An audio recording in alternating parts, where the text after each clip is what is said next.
ክብረት በተከበሩ ዳንኤል ክብረት ሹመት ላይ ግን ተቃውሞ ማሰማት ፈልጋለሁ። ስነ ስርዓት ምላሽ ይሰጣሉ ስላሉ እንድሰጥ ይፈቀድልኝ። ስነ ስርዓት ይሄ ምክር ቤት ነው።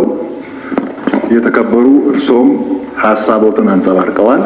የጠቅላይ ሚኒስትሩ የማህበራዊ ጉዳይ አማካሪነት ማይመጥጥ በዋነኝነት የጦርነት ፕሮፓጋንዳ አሳላጭና አቀጣጣይ ሆነው አግኝቻቸዋለሁ ብዬ አስባለሁ። በብዙዎቹ ተሿሚ እንዲሆኑ በቀረቡት ላይ አስተያየት መስጠት ብፈልግም ጊዜ ለመቆጠብ በሰብሳቢ ሆነው እንዲመሩ በቀረቡት በዳንኤል ክብረት በተከበሩ ዳንኤል ክብረት ሹመት ላይ ግን ተቃውሞ ማሰማት ፈልጋለሁ። አንደኛ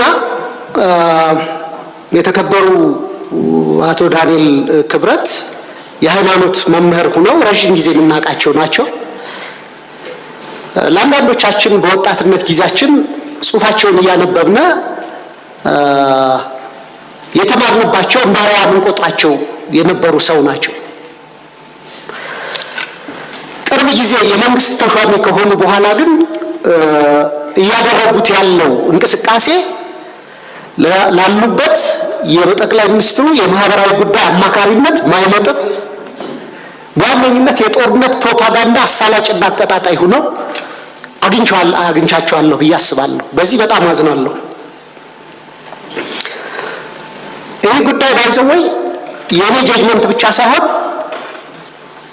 የአሜሪካ ስቴት ዲፓርትመንትም አደገኛና አሳሳቢ ፕሮፓጋንዳ የሚቀሰቅሱ ብሎ ከዚህ አይነት ድርጊታቸው እንዲታቀቡ ብሎ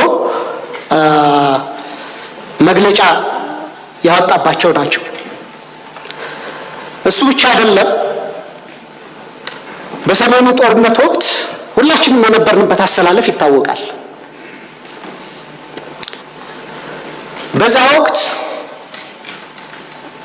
የቅድስት ኦርቶዶክስ ተዋሕዶ ፓትርያርክ የሆኑትን አረጋዊውን አባት ብፁዕ አባታችንን ለቤተ ክርስቲያን ለምእመኑ ድህነት ለሀገር ደህንነት ስጋት ናቸው ብለው ከአንድ የሃይማኖት መምህር በማይጠበቅ ሁኔታ እኒህን አረጋዊ አባት ከፍ ዝቅ አድርገው በሚዲያ የተናገሩ ስለሆነ ብዙ ኦርቶዶክስ አማኝም በዚህ ስለተከፋ እና የኢትዮጵያ ብሮድካስቲንግ ኮርፖሬሽን ደግሞ የኢትዮጵያ ሕዝብ 10 ብር በየወሩ ከእያንዳንዱ ቤት እየተቆረጠ የሚተዳደር የቴሌቪዥን ጣቢያ ስለሆነ እንደዚህ አይነት አወዛጋቢ ሰዎች በቦርድነት እና በቦርድ አባልነትም በቦርድ ሰብሳቢነትም ከሚመሩት ይልቅ ሁሉንም የሚያስማሙ ከአወዛጋቢነት የራቁ ሰዎች እንዲደረጉ እፈልጋለሁ። የጠቅላይ ሚኒስትሩ የማህበራዊ ጉዳይ አማካሪ ሆነው ማህበራዊ ትስስር ከማጎልበት ይልቅ ባህላዊ ትስስራቸው እንዲላላ በሃይማኖት፣ በብሔር፣ በፖለቲካ አቋማቸው አወዛጋቢ ስለሆኑ የተከበሩ ዳንኤል ክብረት በአማካሪነት መሾማቸውን መቃወም መሆኔን ለመግለጽ ነው። የጦርነት አሳላጭ የሰሜኑ ጦርነት ላይ ግፍ ፈጽመዋል የሚለው ይሄ አግባብነት አይጠበቅም። ከአንድ ምክር ቤት አንድ ይሄ እንዲመዘገብ ስቴት ዲፓርትመንት የለ ሌላ ሁሉ ዓለም እኮ ኢትዮጵያን ክዶ ነበር በዛ ሰዓት። በዚህን ጊዜ ከኢትዮጵያ ጋር ስነ ስርዓት እርስዎ እንደ ልብ እንደተናጉኝ እኛም እናገራለን። የስነ ስርዓት ችግር አድምጠን እናገራለን። ሀሳባቸውን ነው የገለጹ ያለው። የስነ ስርዓት ጥያቄ አለ። ለእኔ መልስ እንዲሰጠኝ የምፈልገው ሞሽኑን ካቀረቡት ጥያቄ የሚያቀርቡት ሞሽኑን ያቀረቡት ወይም በተከበሩ አፈ ጉባኤ እንጂ የተከበሩ የምክር ቤት አባል በእኔ ስነ ስርዓት ምላሽ ይሰጣሉ ስላሉ እንድሰጥ ይፈቀድልኝ። ስነ ስርዓት ይሄ ምክር ቤት ነው። የተከበሩ እርሶም ሐሳቦትን አንጸባርቀዋል። ምክር ቤት ነው። ሌላው ምክር ቤት አባል እኮ ሐሳቡን ማንጸባረቅ አለበት። ይሄ ደግሞ መብት ነው። እርሶ በተለያየ መንገድ በዘለፋም ይሁን በተለያየ መንገድ ሐሳቦት ሲገልጹ ሁሉም ሰው ዝም ብሎ አዳምጧል። እርሶ ባነሱት ሐሳብ ላይ ደግሞ ምላሽና ማብራሪያ ሌላው ሰው ይሰጣል።